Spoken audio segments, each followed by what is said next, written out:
Assalamualaikum warahmatullahi wabarakatuh. Pada kesempatan kali ini, kami dari kelompok 3, kelas 3A Sistem Informasi, pada mata kuliah Sistem Operasi ini akan menjelaskan proyek UTS mengenai proses penjadwalan CPU. Pada kelompok 3 ini beranggotakan 3 orang. Yang pertama saya sendiri yaitu Fitra Sinur Fatimah, yang kedua ada Sofi Suliana, dan yang ketiga ada Fernanda Ayu Prastika.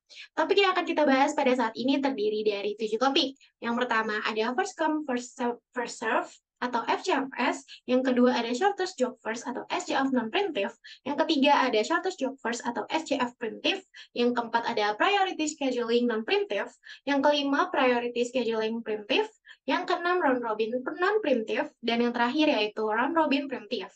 Di sini kita juga akan membahas dari kasus yang akan diterapkan pada setiap proses penjadwalan CPU. Di sini terdapat proses, arrival time, dan burst time pada tabel. Berikut ditampilkan proses pada CPU dengan arrival time dan burst time-nya. Jadi kita disuruh untuk menggambarkan Gantt chart dan tentukan rata-rata waktu tunggu menggunakan algoritma penjadwalan CPU. Di soal ini kita akan bahas pada setiap topik di isi pembahasan ini. Selanjutnya kita akan masuk ke dalam materi yang akan dijelaskan oleh kami. Baik, di sini saya akan menjelaskan mengenai algoritma pertama, yaitu first come first serve, atau yang biasa disingkat FCFS. Nah, pada algoritma ini, jadi proses yang pertama kali akan dilayani dan dieksekusi terlebih dahulu tanpa mempertimbangkan prioritas atau durasi eksekusinya. Nah, itu langsung saja ke contohnya. Nah, seperti yang sudah di ini sebelumnya, jadi kita udah bikin tabel dengan terdiri dari 6 proses, yaitu dari P1 sampai P6 dengan arrival time dan burst time itu berbeda-beda. Nah, berdasarkan tabel ini, kita akan membuat Gantt chart-nya. Nah, proses yang pertama tiba adalah P1, di mana dia tiba pada waktu ke-0 dengan burst time itu 8. Nah, proses ini akan langsung diproses oleh ininya, karena sesuai dengan konsepan FCFS sendiri itu, jadi proses yang tiba pertama kali itu bakalan langsung diproses karena dia nggak perlu nunggu lagi. Pada waktu ke-1 ada proses yang itu proses P2 dengan burst time itu 13. Nah, tapi karena P1-nya itu masih berjalan, jadi P2 itu masuk ke dalam antrian. Jadi dia menunggu dulu sampai P1-nya selesai, baru dia akan berproses. Nah, pada waktu ketiga juga sama, ada proses yang datang yaitu P3 dengan burst time itu 6. Nah, pada waktu kelima juga sama, ada proses yang datang yaitu P4 dengan burst time itu 2. Dan waktu ketujuh juga sama, ada proses yang datang yaitu P5 dengan waktu 10. Nah, P2, P3, P4, P5 akan masuk ke ruang tunggu, menunggu sampai P1-nya itu selesai berproses. Nah, karena P1-nya itu memiliki burst time 8, maka pada waktu ke-8, P1-nya itu selesai berproses. Dan dilanjut dengan antrian berikutnya, yaitu P2 dengan burst time itu 13. Nah, pada waktu 8 ini, P2 mulai berproses, dan P3, P4, P5 akan masuk ke ruang tunggu menunggu gilirannya untuk berproses. Nah, selagi P2 berproses, ada proses yang datang juga nih, yaitu pada waktu ke-9, yaitu P6 dengan bersama itu 12. Karena dia baru datang, dia juga masuk ke ruang tunggu. Nah, ketika waktu sudah di angka 21, otomatis P2 itu selesai karena bersama itu udah habis. Jadi dari rentang 8 sampai 21 itu ada rentang waktu 13. Dan P2-nya itu selesai berproses. Nah, ketika P2 selesai berproses, maka lanjutlah ke antrian berikutnya, yaitu P3. Karena P3 lah yang datang setelah P2. Nah, ketika P3-nya berproses, nah dia kan bersama itu 6. Nah, dari jarak 21 sampai ke 27 itu jaraknya itu 6. Nah, maka dari itu P3-nya selesai berproses. Dan P4, P5, P6-nya itu masih tetap di antrian selagi P3-nya itu berproses. Nah, ketika waktu 27, P3-nya itu kan sudah selesai berproses ya, karena dia udah bersama itu udah habis gitu istilahnya. Maka lanjutlah ke P selanjutnya yang 3 setelah P3 adalah P4, di mana dia memiliki burst time juga. Nah, ketika dia berproses dari 27, 28, 29, nah, kan dia burst time cuma 2 ya. Nah, ketika sampai 29, nah P4 ini otomatis akan selesai dan berlanjut ke P selanjutnya yang datang. P selanjutnya yang datang setelah P4 adalah P5. Maka P5 lah yang berproses dari waktu 29 ini. Karena dia memiliki burst time 10, maka dari 29, 30, 31, 32, sampai 39, itu P5-nya berproses, dan pada waktu ke-39 itu P5-nya itu telah selesai berproses dan akan berlanjut ke antrean berikutnya yaitu P6, di mana dia yang paling terakhir datang kan, makanya dia yang terakhir diproses gitu. Jadi dia P6 masuk ke pada waktu 39, diproses pada waktu 39 sampai ke waktu 51 karena dia bersama itu 12. Jadi dalam rentang 39 sampai 51 itu ada 12 waktu. Nah, pada saat itulah P6-nya berproses. Nah, setelah itu selesai. Nah, setelah kita menentukan sudah menjelaskan mengenai gen chartnya, saya akan menjelaskan mengenai waktu tunggunya. Nah, seperti yang udah saya jelaskan tadi, jadi P1 dia kan datang dan langsung diproses, jadi tidak ada waktu tunggunya, maka dia waktu tunggunya 0. Nah, buat P2, karena dia datangnya itu di waktu ke-1, dan dia itu diprosesnya di waktu ke-8, jadi 8 dikurang 1 yaitu 7. Jadi, rumusnya itu waktu ketika dia diproses dikurang dengan waktu ketika dia datang. Sama seperti yang selanjutnya, yaitu P3, waktu dia diproses itu adalah 21 dan ketika dia datang itu dia berada di waktu 3, jadi 21 dikurang 3 adalah 18 sama dengan P4. P4 itu dia diprosesnya pada waktu ke 27 tapi dia datangnya di waktu ke-5, jadi 27 dikurang 5 hasil 22. Nah, P5 juga sama nih, dia diprosesnya pada waktu ke-29 dan dia datangnya pada waktu ke-7, jadi 29 dikurang 2, 29 dikurang 7 adalah 22. Nah, P6 juga sama, dia diprosesnya itu pada waktu 39, dan dia tuh datangnya pada waktu 9, jadi 39 dikurang 9 adalah 30. Nah, kita totalin semuanya dari 0 ditambah 7 ditambah 15 ditambah 22 ditambah 22 ditambah 30 menghasilkan jumlah yaitu 99. Nah, buat apa sih kita menghitung jumlah waktu tunggu ini? Yaitu untuk menghitung rata-rata waktu tunggu atau yang kita sebut dengan AWT.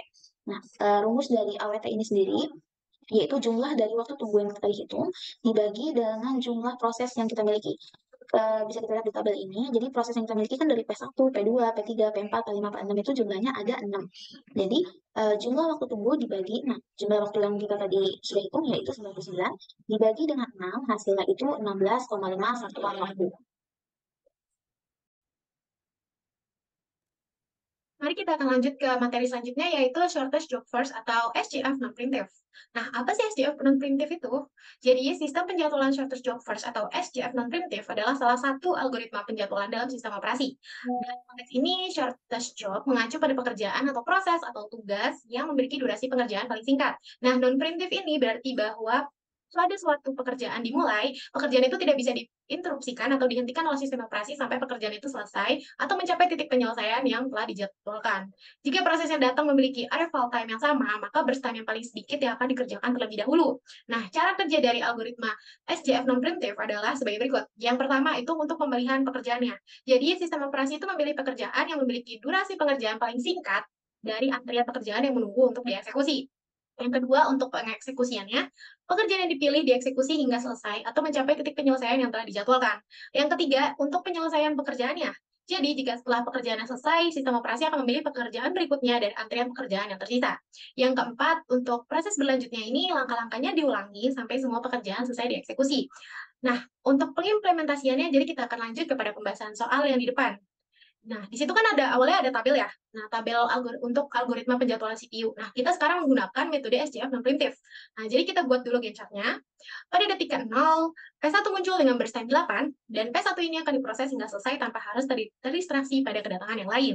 Lalu pada detik ke-1, P2 muncul dengan burst time 13, lalu P3-nya muncul pada detik ketiga dengan burst time yang 6, pada detik kelima, P4 muncul dengan burst time 2, pada detik ke-7, P5 muncul dengan burst time 10, dan pada detik ke-8, P1 kan udah selesai berproses ya dia, karena burst time 8. Jadi antrian yang ada di sini itu kan ada P2, P3, P4, dan P5. Nah, sekarang kita lihat dulu nih proses mana yang burst time-nya paling sedikit. Nah, kan dilihat ada P4 dengan burst time yang paling kecil yaitu 2, dengan kata lain kita mengerjakan P4-nya terlebih dahulu. Lanjut, pada P9, pada detik ke-9, P6 itu muncul dengan burst time-nya 12, tapi dia tuh nggak mempengaruhi pengerjaan pada P4. Lanjut, pada detik ke-10, P4 ini kan telah selesai berproses ya. Jadi antrian yang ada di sini tuh ada P2, P3, P5, dan P6. Nah, kita lihat nih berstemnya yang paling sedikit yang mana, yaitu P3 dengan berstemnya 6. Jadi kita akan mengerjakan P3 terlebih dahulu. Setelah P3 selesai berproses di detik ke-16, kita lihat proses yang berstemnya paling sedikit yaitu P5 dengan berstemnya 10. Lanjut P5 itu selesai berproses pada detik ke-26 karena berstemnya itu kan 10 ya. Nah, yang akan melanjutkan prosesnya yaitu ada P6 dengan berstemnya 12.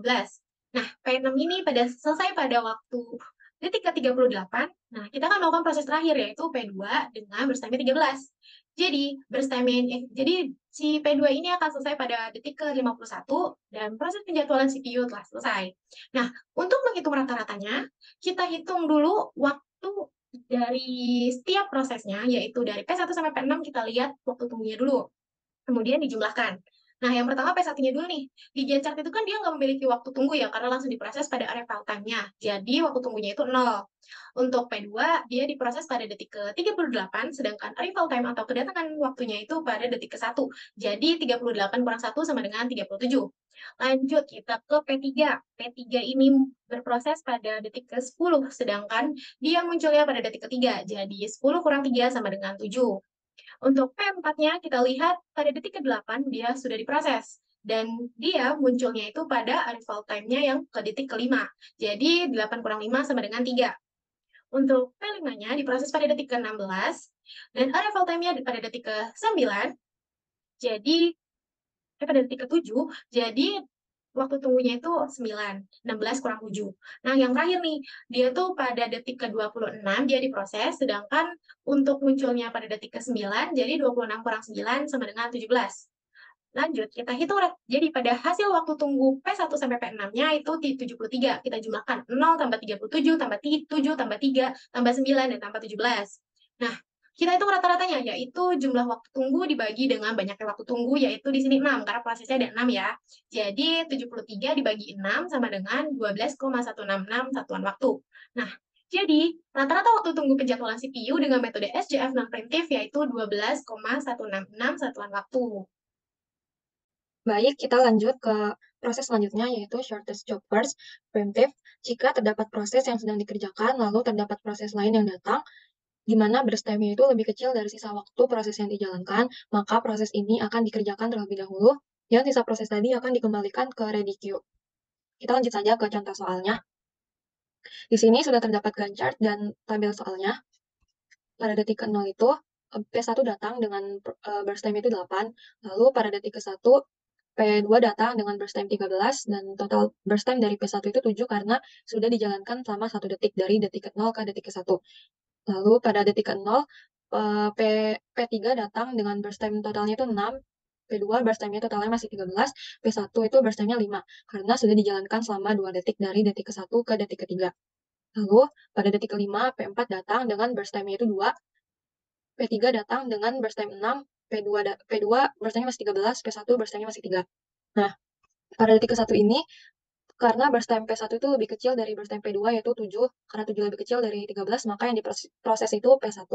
Lalu pada detik ketiga, karena burst time paling kecilnya itu adalah P1 yaitu 5, maka yang diproses itu P1 dari detik ketiga ke detik kelima. Begitu juga pada detik kelima, karena burst time terkecilnya itu P4 yaitu burst time-nya 2, maka yang diproses itu P4.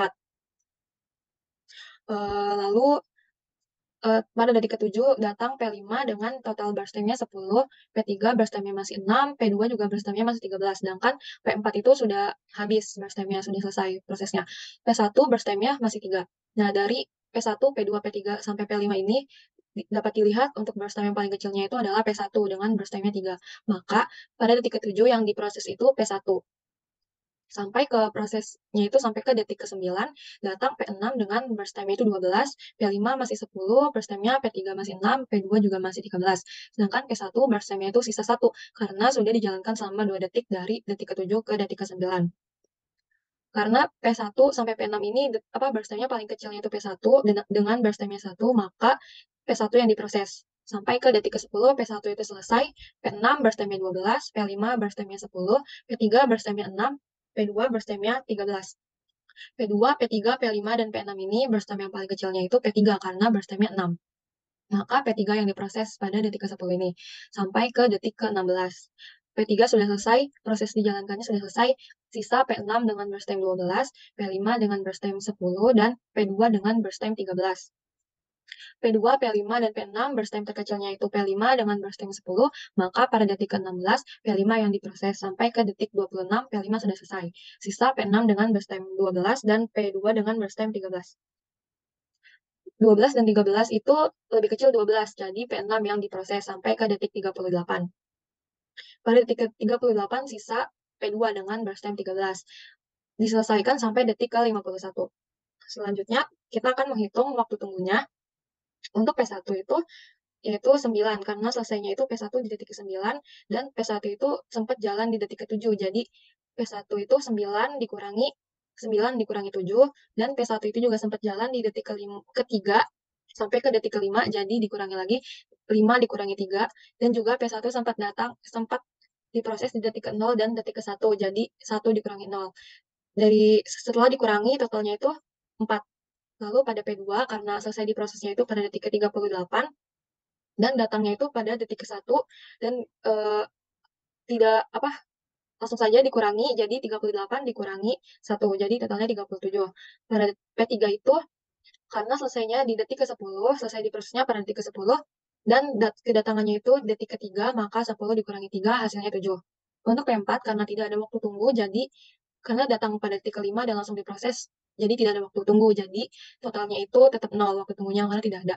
Pada P5, karena selesai diproses pada detik ke-16, dan datangnya itu pada detik ke-7, jadi 16 dikurangi 7, jadi hasilnya 9.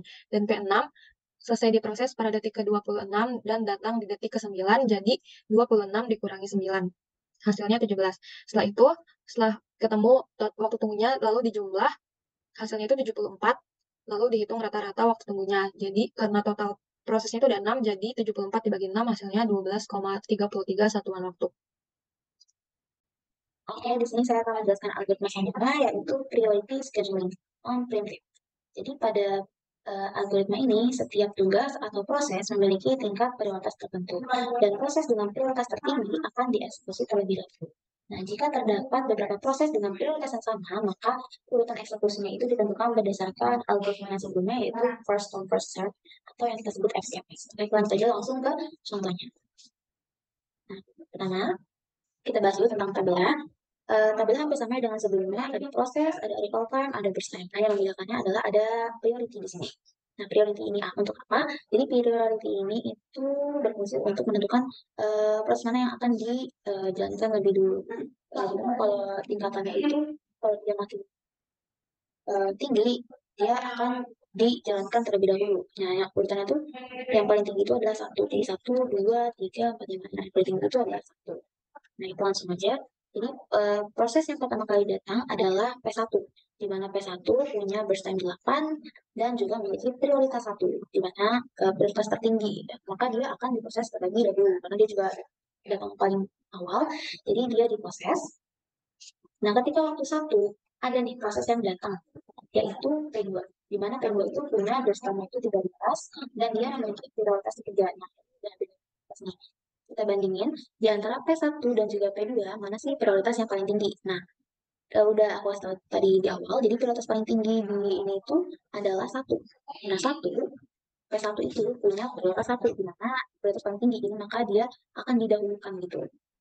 Dan P2 ini kan prioritas 3, jelas lebih rendah dibandingkan P1, maka dia akan masuk ke antrian.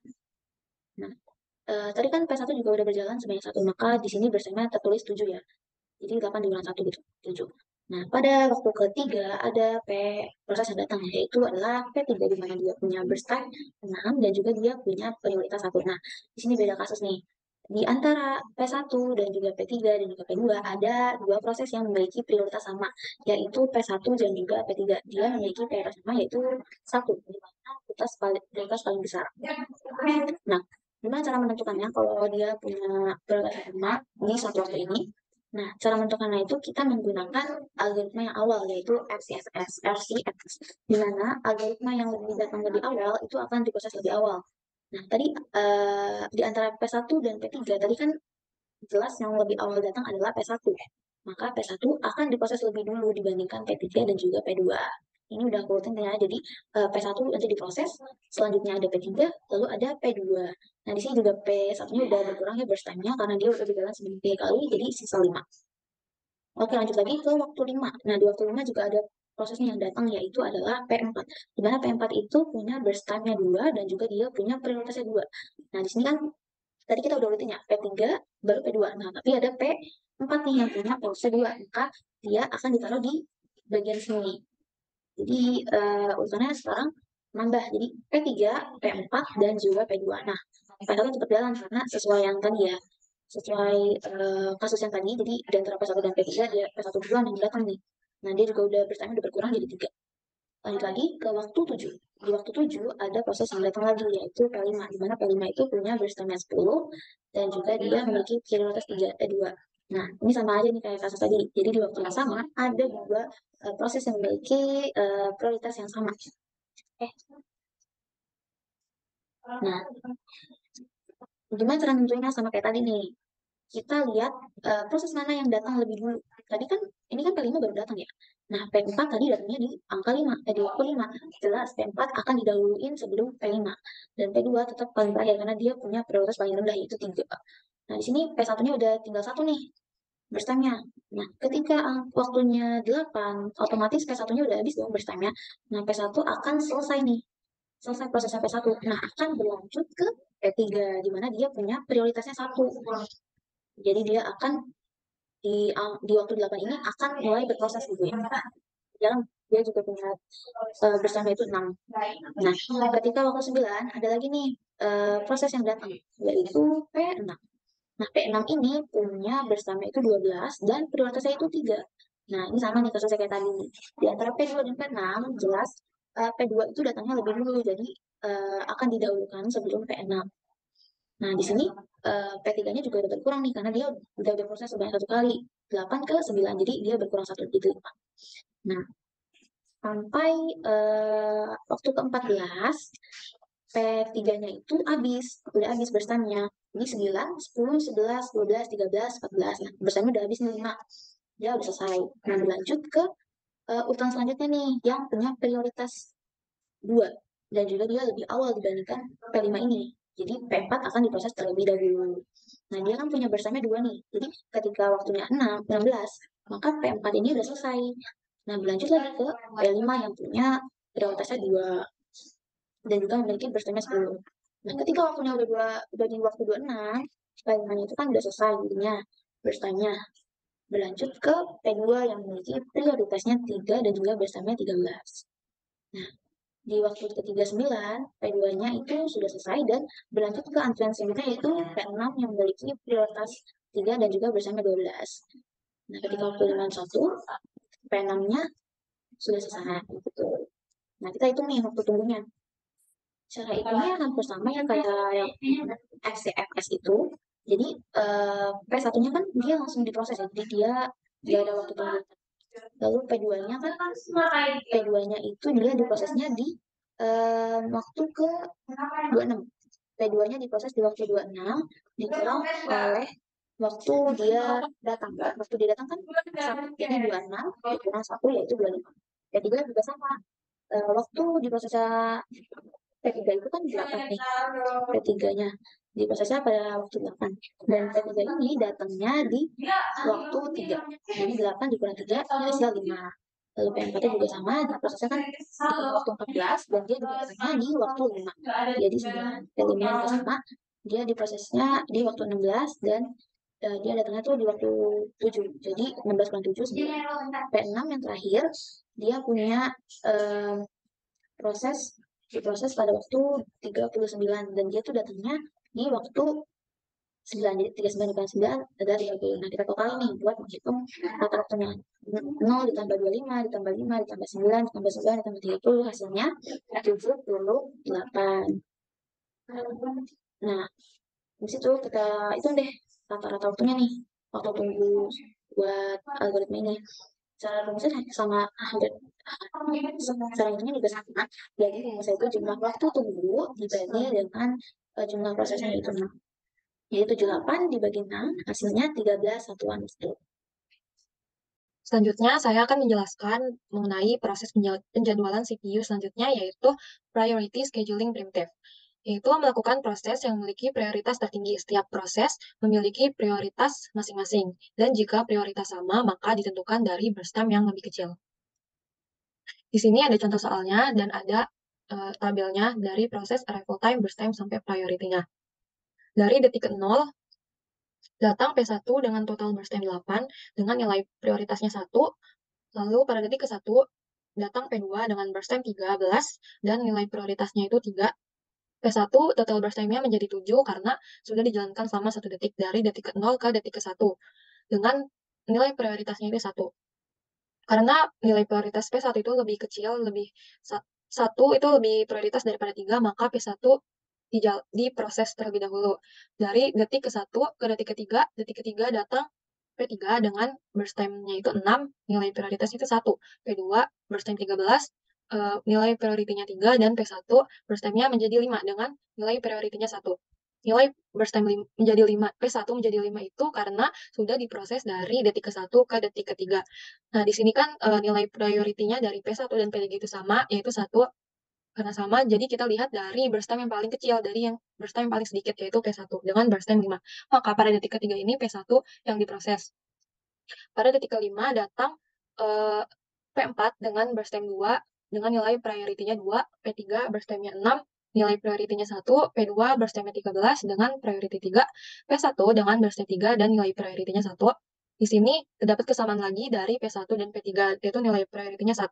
Karena P1 burst time-nya 3, karena kita cari burst time yang lebih kecil, paling kecil, jadi kita proses dari P1 terlebih dahulu.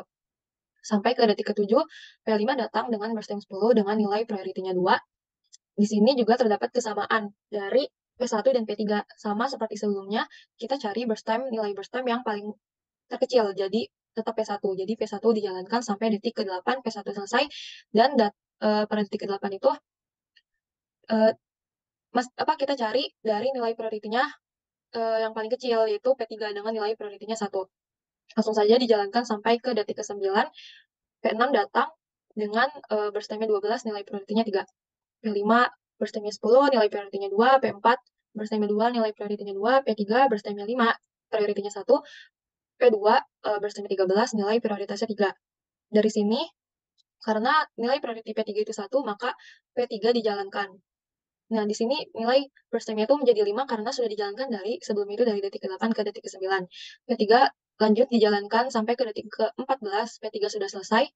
Lalu P6 burst time-nya 12, burst time 12, priority-nya 3, P5 burst time-nya 10, priority-nya 2, P4 burst time-nya 2 dengan nilai priority-nya 2, P2 burst time-nya 13 dengan nilai priority-nya 3. Nah, di sini ada kesamaan dari P4 dan P5 karena nilai priority-nya itu 2. Jadi kita cari nilai burst time terkecil dari P4, yaitu nilai burst time-nya 2. Jadi pada detik ke-14, P4 yang diproses sampai detik ke-16. Pada detik ke-16, P6 burst time-nya 12, nilai priority-nya 3, P5 burst time-nya 10, nilai priority-nya 2, P2 burst time-nya 13, nilai priority-nya 3. Nah, pada detik ke-16 ini P4 sudah selesai diproses, jadi P5 karena nilai priority-nya paling kecil yaitu 2, jadi langsung diproses sampai ke detik 26. Detik ke-26, P5 sudah selesai, lanjut ke P6 dengan burst time 12, dan priority-nya 3, P2 burst time 13 dengan nilai priority-nya 3 juga, karena ada kesamaan, jadi cari lagi burst time terkecilnya, yaitu di P6 dengan burst time 12, dan lanjut diproses sampai ke detik ke-38. Pada detik ke-38, sisa P2 dengan burst time 13 dan nilai priority-nya 3, sampai diproses pada detik ke-38, P2 sampai ke detik ke-51. Proses sudah selesai. Selanjutnya kita menghitung waktu tunggunya. Untuk P1, itu waktu tunggunya 0 karena dia tidak menunggu sama sekali. Dari 0 sampai ke detik ke-7 itu langsung diproses tanpa ada waktu menunggu. Lalu P2 itu dari 38 karena P2 selesai diproses pada detik 38 dan datang pada detik ke-1, maka 38 dikurangi 1, hasilnya 37. Untuk P3 itu karena selesai diproses pada detik ke-8 dan datangnya itu pada detik ke-3, maka 8 dikurangi 3 hasilnya 5. Untuk P4 itu selesai diproses pada detik ke-14 dan datang di detik ke-5. Jadi 14 dikurangi 5 yaitu 9. Untuk P5 selesai diproses pada detik ke-16 dan datang di detik ke-7. Jadi 16 dikurangi 7 yaitu 9. Dan terakhir P6 itu selesai diproses pada detik ke-26 dan datang pada detik ke-9. Jadi 26 dikurangi 9 hasilnya 17. Setelah kita menemukan waktu tunggunya, selanjutnya dijumlah hasilnya itu 77. Selanjutnya menghitung rata-rata waktu tunggu dengan jumlah tadi yang kita sudah hitung itu 77 dibagi, karena total prosesnya itu ada 6, jadi dibagi 6. Hasilnya 12,833 satuan waktu.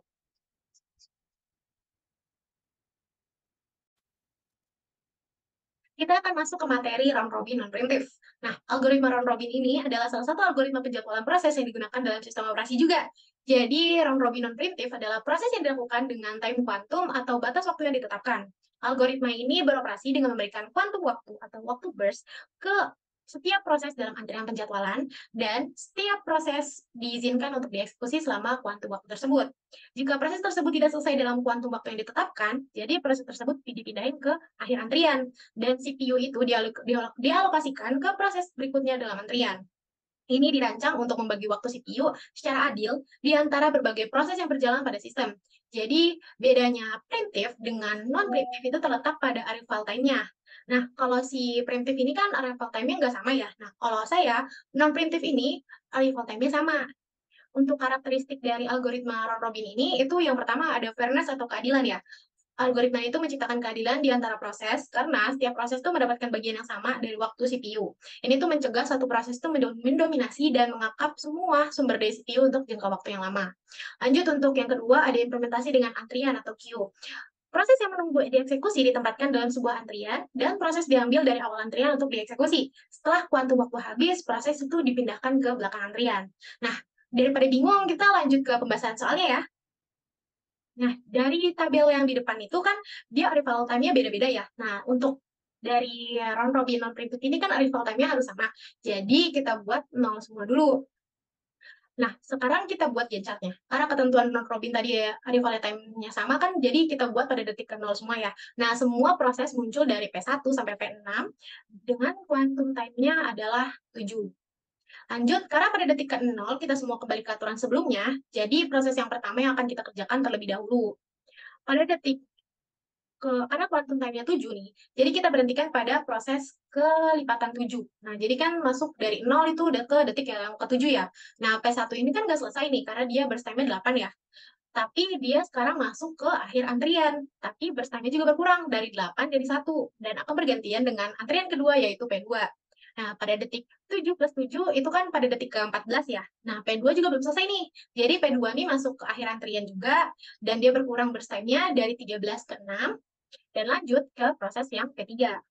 P3 ini kan burst time-nya 6 ya. Nah, jadi sebelum time kuantumnya 7, dia pada detik ke-14 tambah 6 sama dengan 20. Jadi P3 ini telah selesai berproses, dan dia lanjut ke proses yang keempat. P4 dengan burst time-nya 2, jadi sebelum time kuantumnya habis juga, dia sudah selesai berproses. Jadi pada detik ke-20 tambah 2 sama dengan 22, P4 telah selesai berproses dan lanjut ke P5. Pada detik ke-22 tambah time kuantumnya 7, yaitu 29, P5 ini belum selesai. Jadi dia masuk ke akhir antrian, dan dia juga berkurang burst time-nya dari 10 jadi 3, dan lanjut ke proses yang ke-6.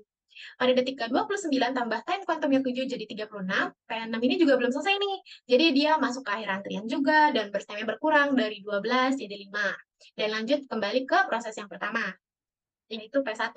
P1 dengan burst time 1 kan jadi detik ke-36 ditambah 1 jadi 37. P1 telah selesai berproses, kemudian lanjut ke P2.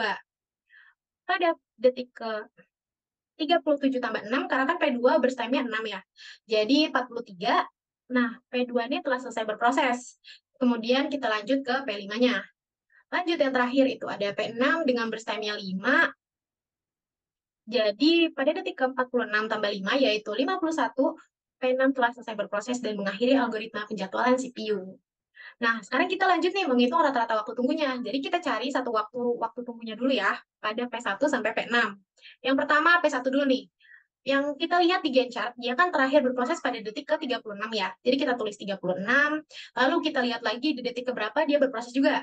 Nah, di detik ke-0 sampai ke-7, kan dia berproses juga ya. Jadi kita kurangi nih, 7 kurang 0 sama dengan 7. Nah, jadi waktu tunggunya adalah 36 dikurang 7 sama dengan 29. Lanjut, kita ke P2. P2 terakhir berproses pada detik ke-37.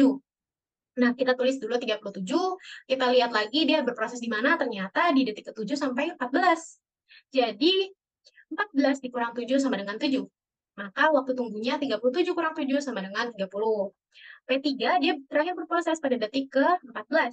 Tapi ternyata tuh nggak ada proses lain nih. Jadi kita dikurangi arrival time-nya aja. Kan arrival time-nya 0. Jadi 14 kurang 0 sama dengan 14. P4 juga sama. Dia berproses di detik ke-20. Terus tapi nggak ada proses yang lain. Jadi waktu tunggunya 0. Jadi waktu arrival time-nya 0 dikurangi 20 kurang 0 sama dengan 20. Lanjut ke proses yang kelima, P5. P5 dia terakhir berproses di detik ke-43. Lalu dia berproses lagi ternyata dari detik ke-22 sampai 29. Jadi 29 dikurang 22 sama dengan 7. Jadi 43 dikurang 7 sama dengan 36. Nah, P6 nih terakhir berproses di detik ke-46. Jadi kita tulis 46. Lalu dia juga berproses di detik ke-29 sampai 36. Jadi 36 dikurang 29 sama dengan 7. Jadi waktu tunggunya 46 kurang 7 sama dengan 39. Nah, kita udah selesai nih ngitungnya. Jadi kita tinggal jumlahin deh. Waktu tunggu dari P1 sampai P6 yaitu 168. Nah, kita udah selesai ngitung waktu tunggu setiap prosesnya, lanjut kita hitung rata-rata waktu tunggunya dengan rumus jumlah waktu tunggu dibagi dengan banyaknya proses, yaitu 6. Jadi 168 dibagi 6 sama dengan 28 satuan waktu. Nah, jadi rata-rata waktu tunggu penjadwalan CPU dengan metode round robin non-preemptive yaitu 28 satuan waktu.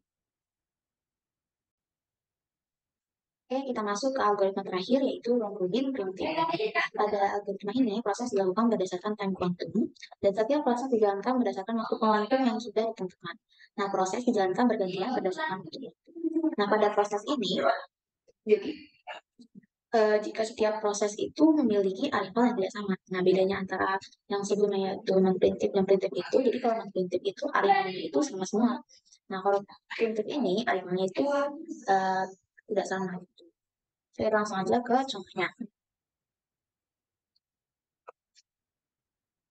Nah, seperti sebelum-sebelumnya, tabelnya kita ada 6 proses yang terdiri P1, P2, P3, P4, P5, P6 yang memiliki arrival time yang berbeda-beda dan juga burst time yang berbeda-beda sesuai dengan ketentuan tadi bahwa arrival time itu tidak sama.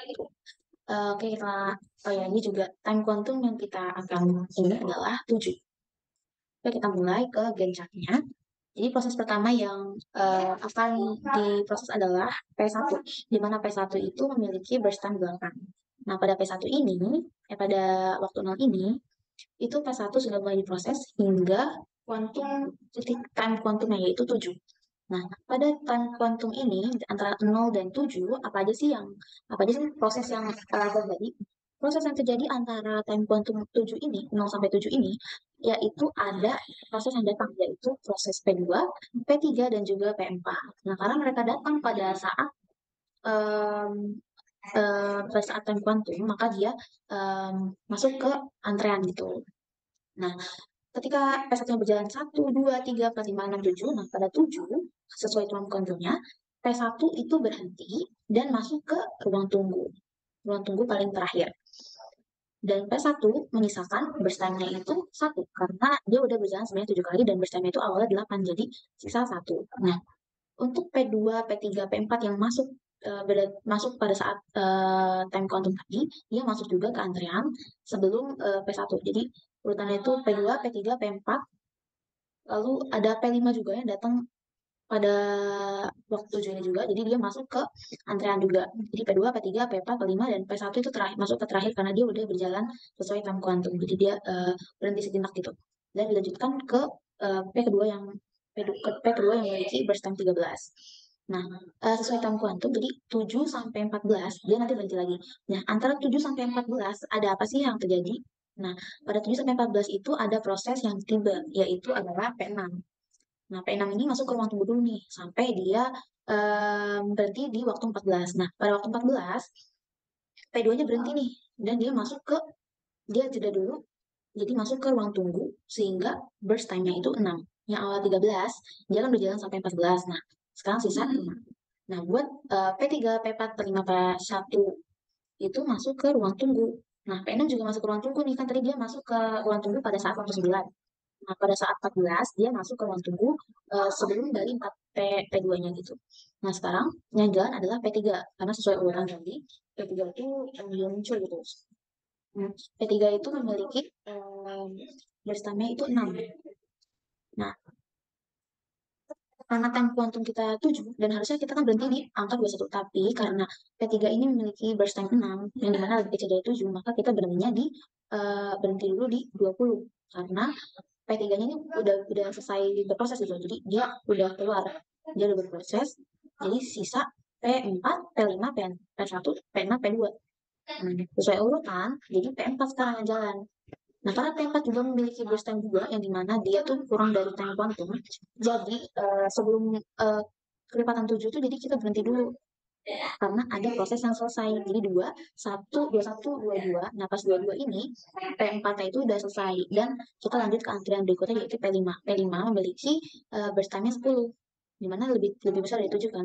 Maka dari itu, kita berhenti di setelah yang kelihatan 7. Jadi 22, 23, 24, 25, 26, 27, 28, 29. Pada saat 29, yang harus kita berhenti, sekarang kita berhenti. Jadi P5-nya itu kan udah jalan 7 kali tadi. Sekarang dia menyisakan burst time-nya itu 3. Jadi dia masuk ke ruang tunggu lagi.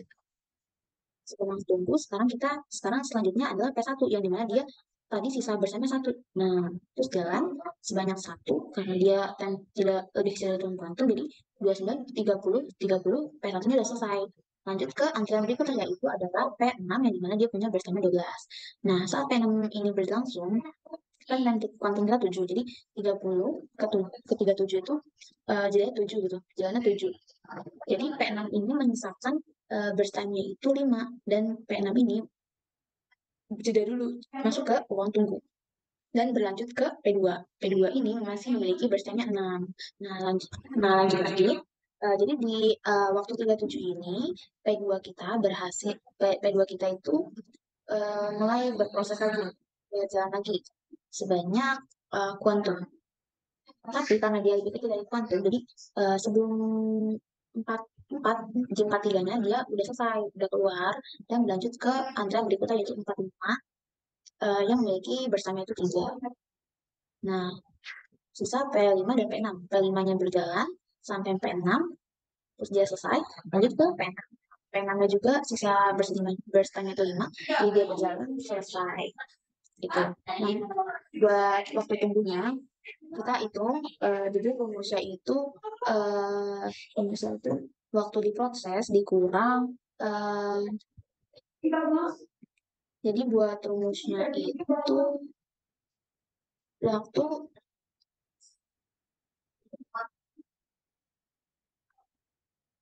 Jadi buat rumusnya itu waktu dieksekusi terakhir dikurang berapa lama dia dieksekusi sebelumnya, dan ditambah waktu datangnya. Jadi waktu terakhir diproses itu kan yang P1 itu 29. Nah, dikurang 7-nya itu tadi dia sempat diproses nih.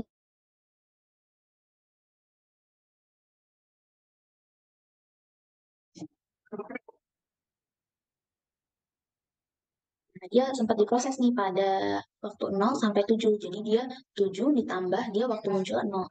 Jadi 29 dikurang 7 hasil 22. Nah, yang P2 juga sama. Dia diprosesnya itu terakhir diprosesnya itu pada waktu ke-37. Dikurang, dia pernah diproses pada 7 sampai 14 kan waktunya 7 ya. Dikurang 7 ditambah 1. 1 itu dari waktu dia tibanya. Hasilnya itu 30. Yang P3 juga sama. Jadi dia itu diprosesnya terakhir di waktu ke-14. Dikurang 0 ditambah 3. 0 itu karena dia sebelumnya belum pernah diproses. Dia pertama kali diproses langsung selesai kan. Ditambah 3. 3 itu waktu dimana dia muncul. 3. Jadi 14 dikurang 3 hasilnya 11. Yang P4 juga sama. Dia kan diprosesnya itu terakhir di waktu 20. 20 dikurang, dia belum pernah diproses sama sekali, dia pertama kali diproses langsung selesai, jadi 0 ditambah 5. 5 itu adalah waktu tibanya P4 ini gitu. Jadi 20 dikurang 5 sama dengan 15. Yang P5 juga sama nih. P5 itu kan terakhir diproses ada di waktu 43. 43 dikurang, dia pernah diproses nggak nih? Nah, dia pernah diproses nih dari 22 sampai 29. Itu jedanya 7. Jadi 7 ditambah 7 yang terakhir ini adalah waktu dia tibanya nih. Dia munculnya itu di waktu 7 nih. Nah, dia nambah di sini kan. Jadi 43 dikurang 14 hasilnya 29. Yang P6 juga sama nih. P6 itu kan munculnya di prosesnya terakhir kali itu pada waktu 46. Nah, dia juga pernah diproses pada 30 sampai 37 yang dimana ini time quantumnya 7. Jadi 7 ditambah 9. 9 adalah waktu dia datang aja, 46 dikurang 16. Jadi hasilnya 30. Nah, kita totalin 22 ditambah 30 ditambah 11 ditambah 15 ditambah 29 ditambah 30 hasilnya 137. Nah, jumlah ini digunakan untuk menghitung rata-rata waktu tunggu atau yang kita sebut AWT. Nah, rumus dari rata-rata tunggunya juga sama, yaitu jumlah waktu tunggu dibagi banyaknya proses. Banyaknya proses kita ada 6. Jadi jumlah waktu tunggu kita adalah 137 dibagi 6, hasilnya 22,8314. Mungkin itu saja materi yang dapat kami sampaikan. Kurang lebihnya mohon maaf. Akhir kata, wassalamualaikum warahmatullahi wabarakatuh.